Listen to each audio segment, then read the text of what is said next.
oyentes de Radio Sefarad, volvemos a visitar a Alicia Benmergui para seguir hablando de la historia de las diásporas, Milim, la historia de las diásporas, en este capítulo que hemos llamado Imperialismo Europeo y Antisemitismo Político, y del cual esta es la sexta entrega. ¿Qué tal, Alicia?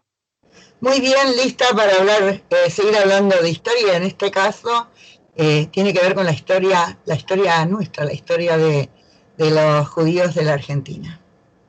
Bueno, historia de judíos de la Argentina y de las primeras llegadas de inmigrantes judíos que eran también marroquíes provenientes de Brasil, de lo que hablamos la última vez.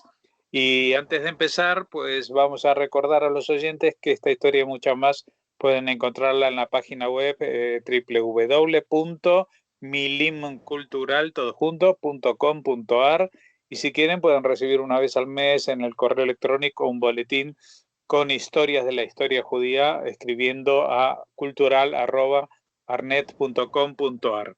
Dicho todo lo cual, el micrófono es tuyo para hablar de estas historias.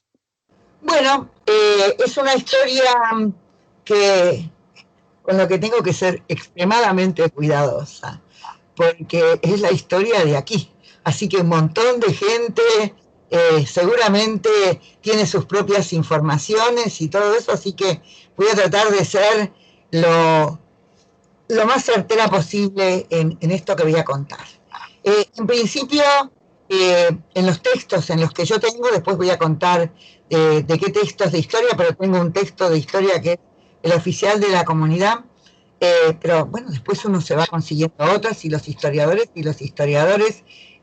tienen a veces investigaciones mucho más profundas, como fue el último relato donde nosotros contamos qué pasó con los judíos estos de Marruecos que vivían en el norte de Brasil y en Belén de Opará y todo esto. ¿Por qué hablamos de ellos la vez pasada? Bueno, porque hablamos de ellos porque son los que se vinieron en forma individual acá a Buenos Aires a probar suerte o a ver cuál era tener un mejor destino, porque habíamos contado la última vez que los ingleses se robaron el secreto de sacar del árbol del caucho.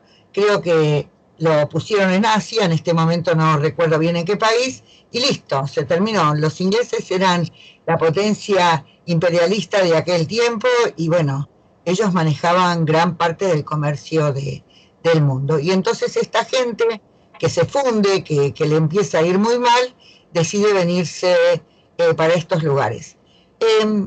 Quería hacer otro comentario. Yo me encontré con alguien extremadamente interesante por estas cosas con las que yo escribo y trabajo. Y bueno, y ahí me enteré que cómo la gente llegaba a Buenos Aires en forma individual, cómo estos judíos europeos llegaban y se instalaban no en forma comunitaria, y después buscaban arrimarse a alguna comunidad con la cual tener sus vínculos. Así que no fue una inmigración organizada como la que hubo en la Argentina por parte de la Jewish Colonization Association, que trajo el barón Hirsch, que las organizó y que trajo a los judíos del campo, y por supuesto que tampoco fue la primera, donde se fundó la sinagoga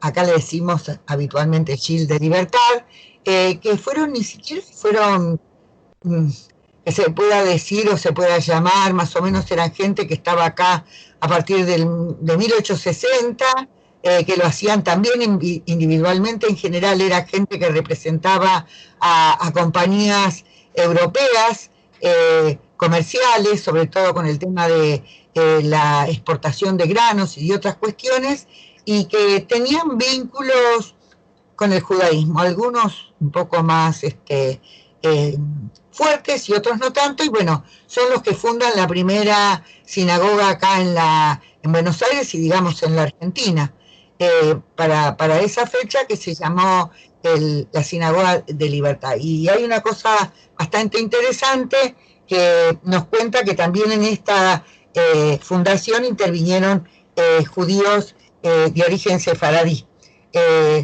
judíos creo que eran de apellido, no sé, qué parece ser que lo eran de Marruecos, porque dice que figuran ahí en nombres como los de Samuel Soto, entre los fundadores de esta primera congregación israelita de la República Argentina.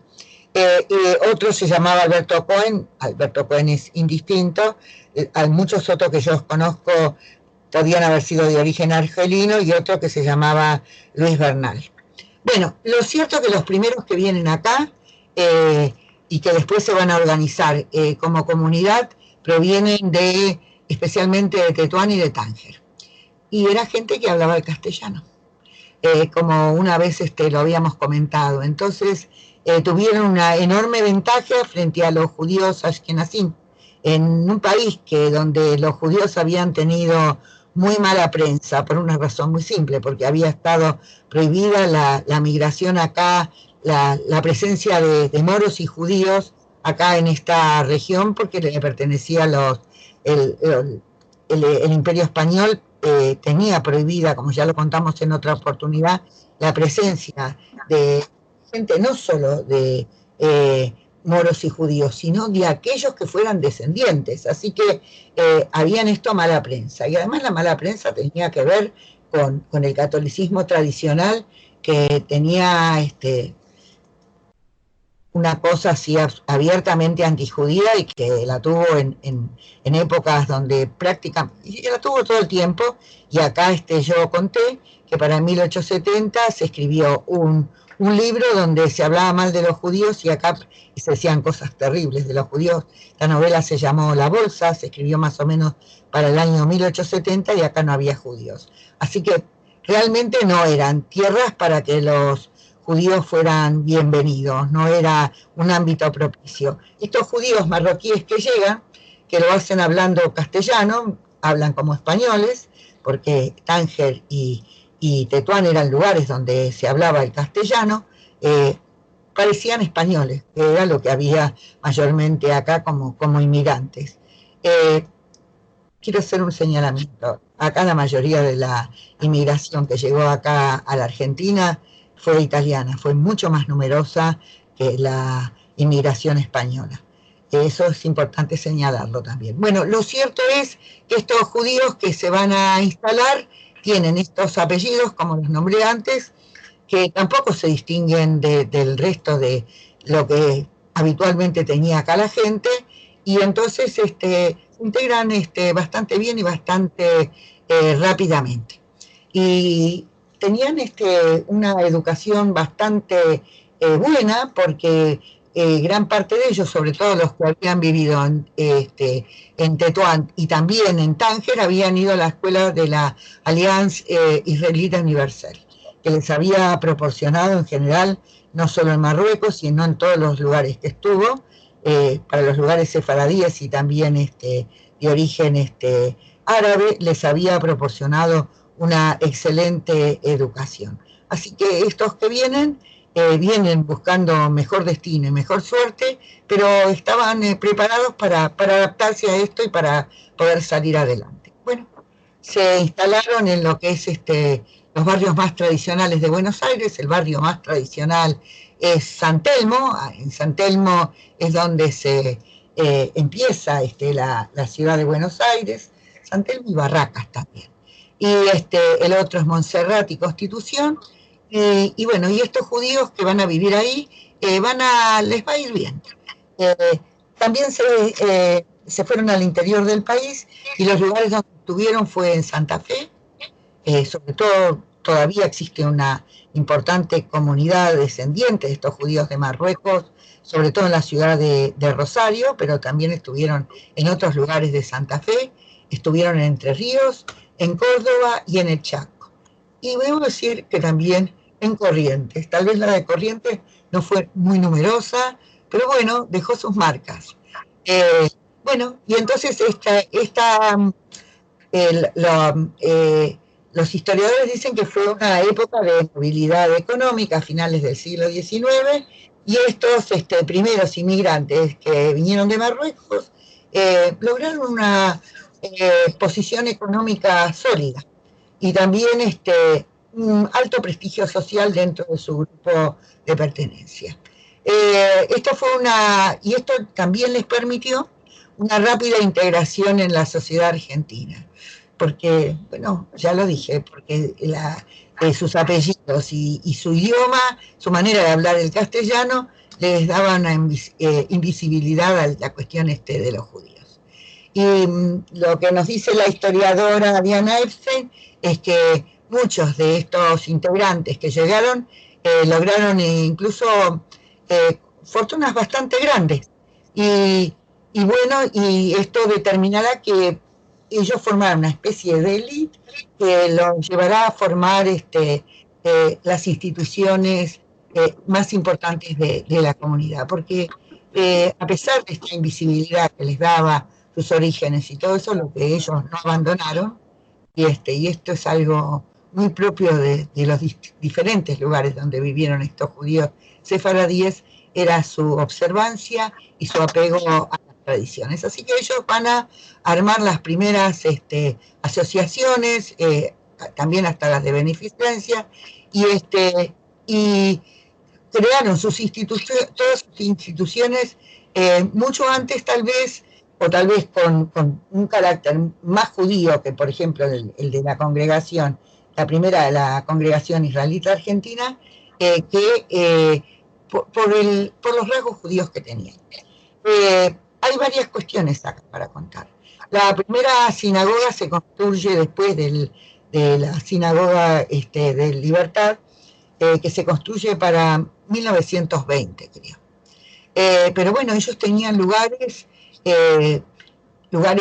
privados donde rezaban.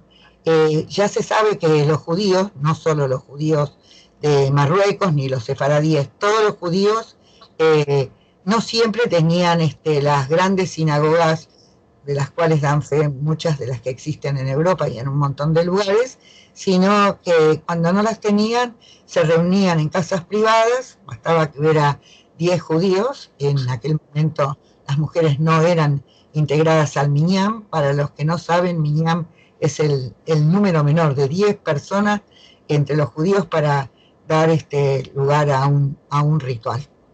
Estaba leyendo, esto no tiene nada que ver con lo que estoy contando, no sé si en muchos entierros ahora en la actualidad no se dice el Kadish, el rezo tradicional, porque no se permite que se junten 10 personas. Y estaba leyendo en un lugar que alguien está cuestionando esto, porque el Kadish es la despedida más tradicional que tenemos los judíos para despedir a nuestros muertos. Bueno, lo cierto entonces es que ellos van a organizarse de esta manera y van a hacer se van a reunir para rezar en distintos lugares, y bueno, empiezan a casarse entre ellos, se reúnen y ayudan a sus parientes a venir. A muchos los llaman para instalarse aquí, y a otros la anécdota es que ellos estaban en San Telmo estaba cerca del puerto, y estos judíos, cada vez que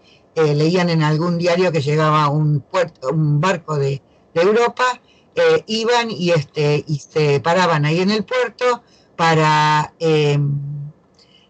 rezar, para decir el Shema o algo en hebreo, para que los otros enseguida oyeran, y bueno, se los llevaban inmediatamente consigo, les ofrecían un lugar donde estar, donde instalarse, hasta que pudieran lograrlo hacer por sus propios medios. Y esto fue bastante bueno para todos ellos. Tengo algo para contar que tal vez sea muy interesante, que es la historia de cómo esta gente... quiero contar también otra cosa. Quiero contar que para 1880 acá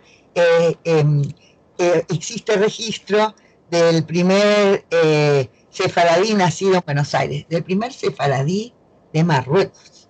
Es el hijo de don Isaac Benchetrit, y va a nacer acá en Buenos Aires, y el texto y la canción dice que fue circuncidado por Aquiles Módena, un médico judío italiano que venía practicando este rito en la ciudad de Buenos Aires desde 1874. A mí me encantaría, si pudiera, hacer una historia mucho más profunda, como una vez te conté este pasado, porque vos fijate que este hombre, que no era ni marroquí ni era sefaradí, era un judío italiano, era Moel y ya hacía circuncisiones desde el año 1874. Acá debe haber habido más judíos de los que nosotros habemos pensado, pero no existe tanto registro de eso, porque se ve que eran muy cuidadosos con el tema de su presencia con respecto al resto de la sociedad. Bueno, lo que cuenta esta historia de estos inmigrantes, que uno de los primeros aparecen de cómo a ellos les va y de cómo se instalaron acá, lo cuenta una guía Kraft que había, que hablaba de qué eran a las cosas a las que se dedicaban y qué tipo de comercios desarrollaron. Dice que lo primero que hicieron una parte de ellos, los que no vinieron con dinero, es que venían, como lo han hecho todos los judíos en todas partes, como vendedores ambulantes.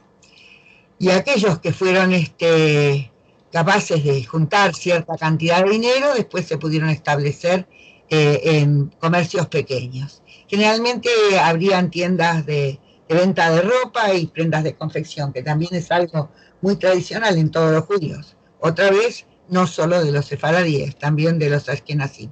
Y otros llegaron a prosperar mucho y pudieron hacer comercios mayoristas o convertirse en grandes comerciantes o en empresarios textiles. Así que estamos viendo una historia de gente que le fue muy bien en su inmigración a este país. Dicen que muchos ya figuraban en el anuario Kraft de 1889, que es una edición de los negocios que habían acá en la Argentina. Bueno, tengo una historia, una anécdota, ¿tengo tiempo para contarla? Jorge, dice que el primero, el caso más emblemático, pero no único, de evolución económica y social fue el que alcanzó Abraham Azulay.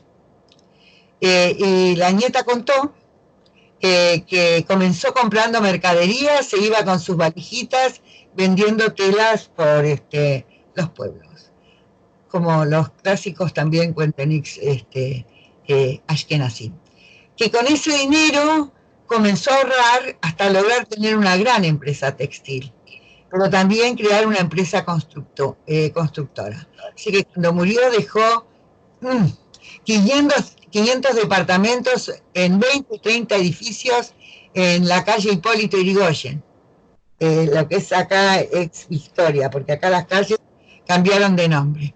Y dice que también tuvo una intensa actividad en el ámbito comunitario. Fue uno de los fundadores del templo de la calle Piedras. Acá le dicen a la sinagoga de la calle Piedras, que es una de las más lindas de Buenos Aires, le dicen templo. Dice que la mayor parte de estos inmigrantes nunca perdieron contacto con su comunidad de origen, o cartas o viajes. Y además, ya les conté, se trajeron parientes, así le pasó, por ejemplo, a mi suegro, que creo que lo trajo un hermano, y después les ponían negocios en el interior, o los ayudaban, se hacían sucursales, y la otra es que se iban a buscar novias, que era un tema muy importante dentro de los judíos.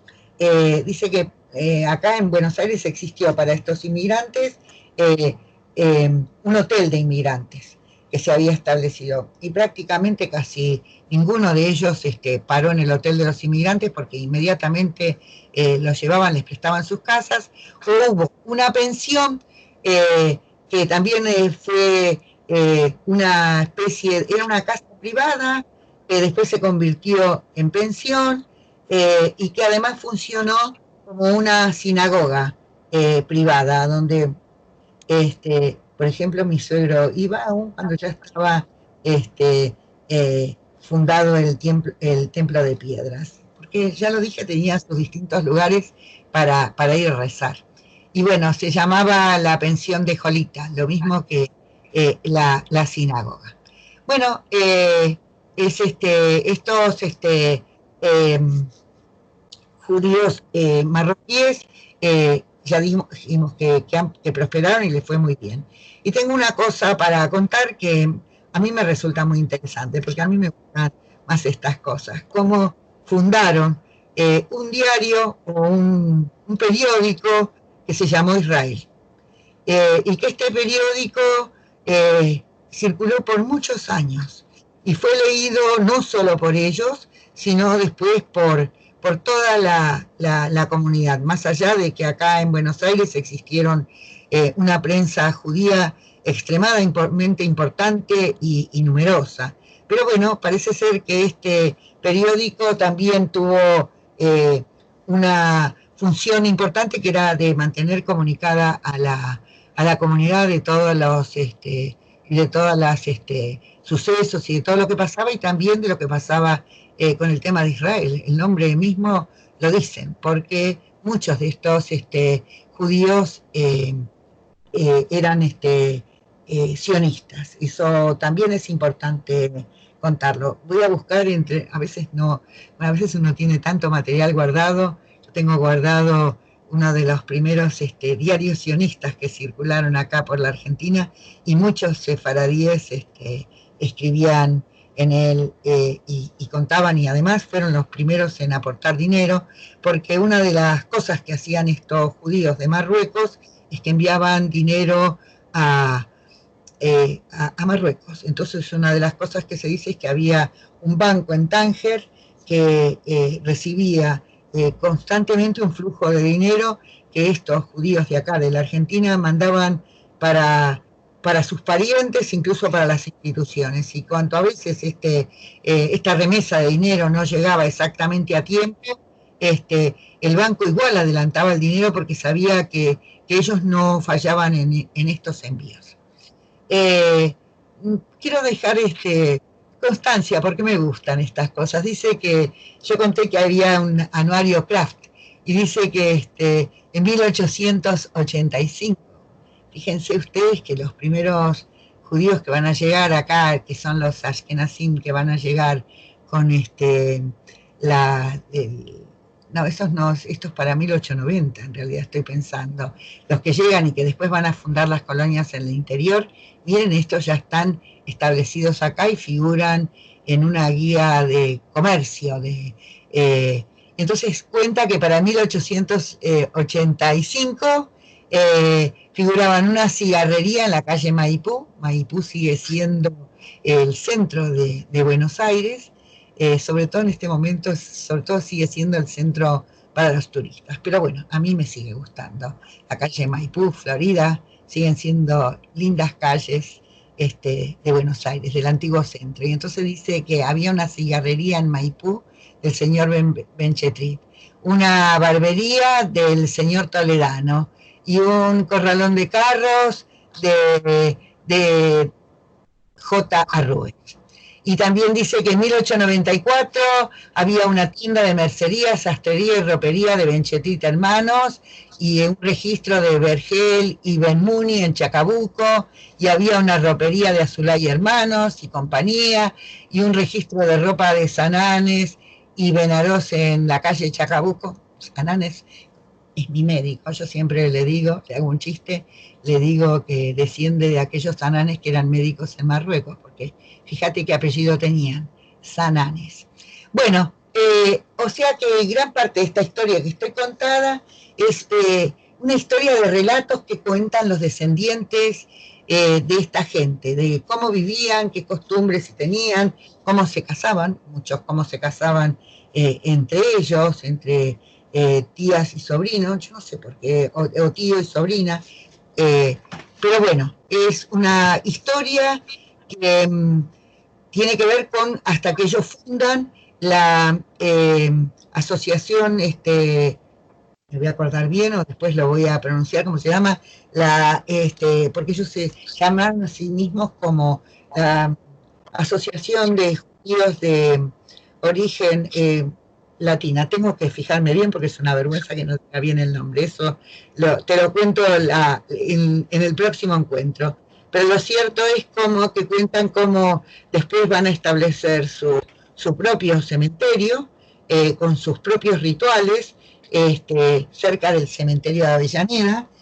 Cuando yo hablo, sé que me escuchará gente de acá, pero también gente que no tiene idea que Avellaneda está en la provincia de Buenos Aires, que Avellaneda es una ciudad muy grande de la provincia de Buenos Aires, a la que se llega cruzando un puente y que tiene un cementerio también muy grande, y este cementerio de los judíos de Marruecos es un cementerio más pequeño que no tiene nada que ver con los cementerios de la comunidad ashkenazí. ¿Por qué? Bueno, porque los judíos ashkenazí y los judíos de Marruecos, y después los judíos turcos, y después los judíos árabes también, van a tener divisiones por sus diferentes rituales, además de las zonas donde vivían.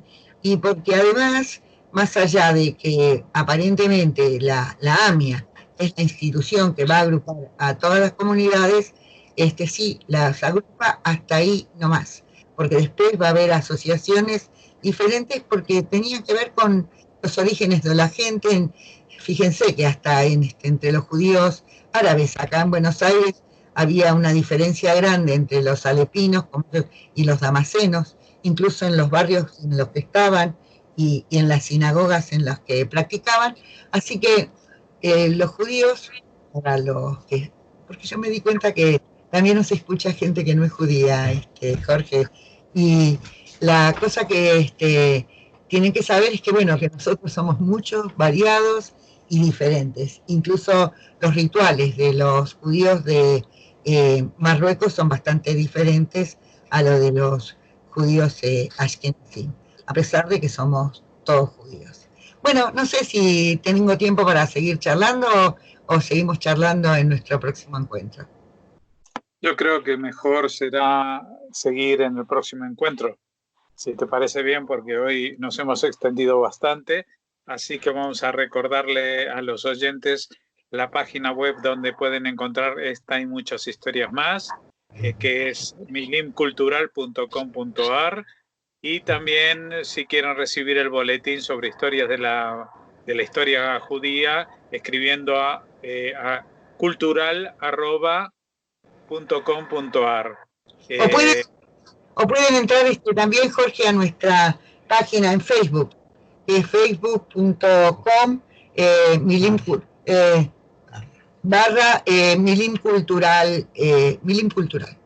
También ahí nosotros subimos nuestros artículos. Muy bien, pues dicho todo lo cual, os emplazamos para la semana que viene, para dentro de 2 semanas, perdón. Muchas gracias por habernos atendido. Por favor, ha sido un placer y espero que nos encontremos pronto, podamos encontrarnos en un estado de mayor libertad y de mayor tranquilidad con respecto a los problemas que aquejan al mundo entero. Hasta entonces. Hasta entonces, chao, Jorge.